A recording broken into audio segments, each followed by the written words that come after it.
Hi, welcome back to my channel. If you are visiting again, it's good to see you again. If you are new here, my name is Katherine and I live in Melbourne, Australia, where it is really cold today. That wind, it's really cold. So anyhow, I wanted to talk to you today about some hiccups that you might encounter when you decide that you want to declutter. So here's my take on it, I guess. Here's sort of a bit of a chat with you about some struggles that I personally have encountered and mostly overcome. But I thought that maybe somebody might relate to this and it might help them go from that point of, I don't want this item anymore, and actually letting it go. So I'll give you some examples that hopefully can help explain my points a bit better, and we'll go from there. So stay tuned. So to give you a bit more context, I have 10 children and I don't live in a big home, like at all. So one of the big ways that I can save my sanity is to decrease the amount of things that we have in the home, especially if we're not using it or so infrequently using it that it would actually be better for my mental sanity to borrow it from somebody else or do without, or like if I want a book bound, to actually just go somewhere where they can bind it and then I don't have the extra gear and I'm happy camper. So today my daughter came to me and she is actually an avid crocheter. And she came to me and said, I have some stuff that I don't want anymore. I need you to help me get rid of it. So it got me thinking that sometimes the individual, so like I may make a choice that, I really don't want something anymore, but actually getting someone else to assist you, like you go to them and say, I really don't want this book anymore. Do you give me permission to like get rid of it? Even though you own it, it's kind of like this weird psychological trick of like getting permission will actually help you let it go. So she comes to me with stuff and she's like, I don't want this anymore. Can you help me? So in this basket, I had a look in it and immediately the creative person in me was like, oh, this stuff's so pretty. So this is the first trap that I want to talk about. She has this wool and it's that really nice, so much potential wool, pretty colors. The combination together would make something beautiful and lovely, and maybe I could like weave something, or I could finally learn how to use a loom, or this is where we talk about like it's like a fantasy self. So the fantasy self thinks that I'm gonna start working with wool and be this amazing creator and sell things for big bucks and make tons of money. But the reality is I work primarily with fabrics. I make lots of quilts. So to suddenly branch off to using this lovely wool, like I look at it in the basket and I'm like, the potential.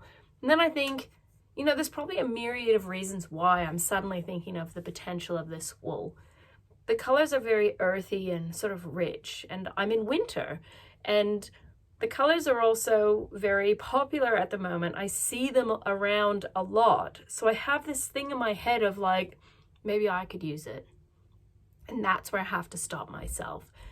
Because my biggest piece of advice is, unless you specifically want something and you're actually looking for it and trying to acquire it and saving up for it and working towards it, when you just get given someone else's cast off and then you start decluttering, this is normally the first kind of thing to go.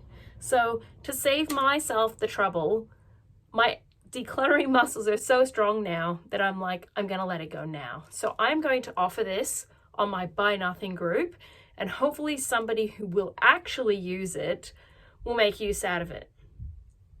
Now, one of the tricks with decluttering, giving things away, is sometimes you might really need the burden of the wool, the basket, the needles, the other basket. You might need all of it gone in one go. And that's why I think it's good to have sort of a rule. Like with the buy nothing group, I will say I have all of this stuff to go in a bulk lot. Please pick it up as soon as possible. Feel free to re-gift anything you won't use. So then in one fell swoop, you have that whole burden, because it feels like a burden. The stuff that it's like the potential that you could use it, if you let go of it in little drips, drabs, you still have that burden like hanging on. And I found in my experience, when I let go of the entire thing, if I drag it out, I actually feel a form of fatigue because I dragged it out for so long. Whereas if I can get rid of this stuff in one go quickly, the burden is immediately lifted. In fact, I don't even really feel like that much of a burden at all because I've made a quick decision. So quick decisions are a really good idea. I also think another important thing to remember when you are decluttering is one, that we don't really have to be too emotional about it, but if you are giving yourself a hard time over things, just forgive yourself. Like, I bought that thing, I thought I would use it a lot, I even saved up for it for a really long time and bought it, and then I never used it, and it just sits in my cupboard like a reminder of, I never used that. I literally experienced that with 2 pairs of shoes that I bought. I saved up for these shoes. They were over $100 each, and I thought they'd be fantastic and great. And they were. And then I had another baby, and my feet seemed to change shape and not like wearing those shoes anymore. And I ended up selling them to a friend for $50. And instead of thinking, I lost $150 on that, I feel relieved that they're gone.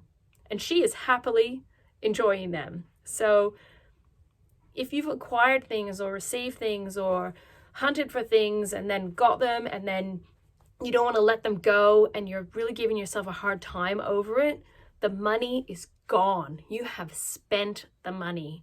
Trying to think that you can get the money back, it's really, you've got the wrong perspective. But I sympathize because I've been there. And like I said, I work with fabrics. I like quilting, and sometimes I'll find things at the thrift store for great prices. They're lots of fun. I might use them. I might chop them up to make quilts. And then I think, no, just let them go. So these particular things I will offer on my Buy Nothing group. If nobody wants them within probably 3 days, I will be donating them back to the thrift store.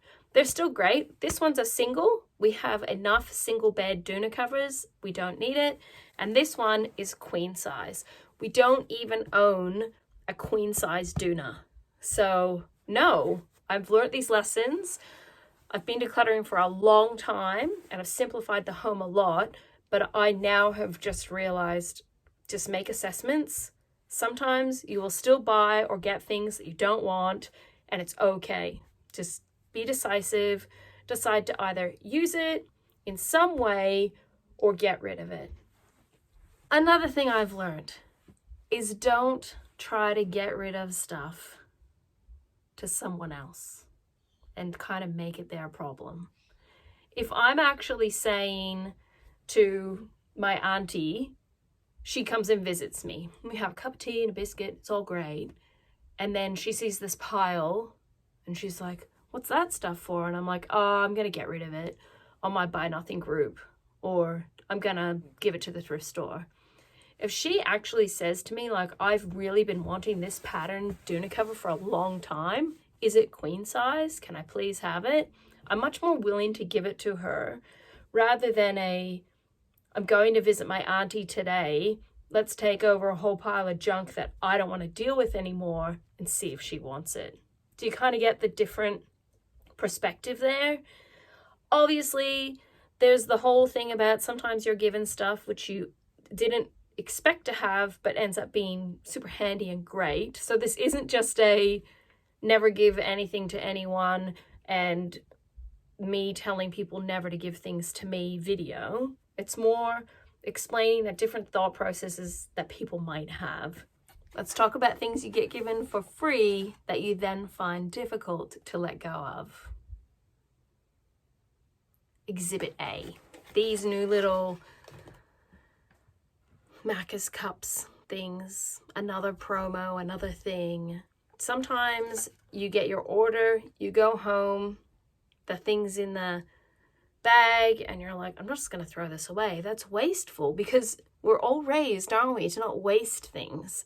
But me keeping this in my home and never using it is literally a waste. So this I will offer in my Buy Nothing group. If nobody wants it, I am donating it. I'm not going to just stash another glass in my cupboard just because I got it for free. And I find it interesting, like on a psychological level, that often when people are given stuff for free, for some reason, they feel this compulsion to keep it, rather than actually assessing, will I use it? I have been given stuff for free over the years. I mean, I probably now haven't kept any of them, but I probably kept them for quite some time and enjoyed them. But now I really recognize the whole just let it go. I wanted a Big Mac, chips, and a drink. I didn't want this glass, but I ended up with this glass because it was a promo. And you know what? I'm just going to let it go and not worry about it. So what are the kind of things that I've spoken about? I've spoken about not just dishing stuff at a relative's house because you don't want to deal with it and you think they might want it. They haven't actually asked for it. I've spoken about the fantasy self, where you may think you might get into a craft or a hobby or something, but you don't actually end up doing that and you just acquire and don't use. I've spoken about not giving into the whole freebies thing, and just because you got it for free, keeping it forever and cluttering up your home. And I've spoken about giving yourself grace and forgiving yourself if you've made decisions in the past and now you want to let things go. I think, obviously, because I've spoken about it in a lot of my videos, that living a simple life is a good life. And I also think that sometimes we can go through seasons where we acquire things for different reasons, and then there's times we need to let things go. So a few of my children recently went through their drawers. Even though I have 10 children, I no longer keep stacks of hand-me-downs and extra things. I will realistically ask myself, just because my 8-year-old daughter gave me these clothes, will it be likely that my 6-year-old daughter will wear them? And sometimes no. Sometimes it's actually worth more to me to pass the item on to someone who can use it now and then acquire that $3 tank top when I actually need it. So this whole bag is going. In it, we have things like bibs, clothes that don't fit, little storage containers. We might have upgraded and got a different or better container. And it's just stuff that we don't need anymore. So, I don't know. I learned a long time ago that it's like all the stuff is on the earth anyhow. We can get really bogged down with this feeling of, I can't, I have to keep it. Or what happens if he gets angry with me if I get rid of it, or she doesn't want me to get rid of it. And I just feel like, one, it's just too much emotional energy being spent on stuff that it's like the stuff starts owning us. And two, all of the stuff is on the earth already. So I don't need to start panicking myself over where I get rid of things. My end goal is to be responsible with what I actually bring into the home. That's my end goal. It's like I'm the gatekeeper and I'm not going to keep just allowing things to just come into the house because of whatever. I'm also going to try my very best to dispose of things responsibly. So I want to give them to people who can actually use them and actually want them. And my first stop, because it's easiest, is offering them on my Buy Nothing group. My second stop is actually donating things. And then ultimately, if I were to throw things in the trash, I'm not going to like crucify myself over it. I'm not going to punish myself continually like, oh, I wasted, I failed, I threw it in the trash, because it's already on this earth. And I think too many people are worried about, you know, where they dispose of it. And you get people giving recommendations like, you should give that to an animal shelter, you should give that to a women's shelter, you should go to this organization, you should repurpose it, you should keep it, you should use it. And would, should, and could are 3 very dangerous words, which I kind of say I don't want to use anymore. We've got one life to live. So I hope something I have said today resonates with someone and encourages you. And you can still have plenty of stuff and live a simple life. It's not about not having things. It's not about being sparse and have nothing, but it's about keeping the things that we actually like and use, and not keeping things out of obligation, not keeping things if you only use it 1 time a year, not storing things for 11 months of the year and in massive, huge quantities, which is why I now have very simple but very happy Christmases, because I no longer keep gags of things. It just became like a rash to me, keeping things for 11 months of the year. And then, yeah. But we enter the disclaimer. The life I live, although I would recommend living a simple life to absolutely everybody, it's not going to be the same as other people's lives. Different people have different circumstances for why they keep what they keep, but I really think that a lot of people feel overwhelmed with the things they have. So I just wanted to encourage you, if you're feeling the push to let go of some things, be encouraged that you can do it and it will be okay. And usually if you need the thing again, which I think's happened to us 2 times, you can easily get it again for a very low price. So that's all I've got to say. I will see you in my next video. Until then, bye.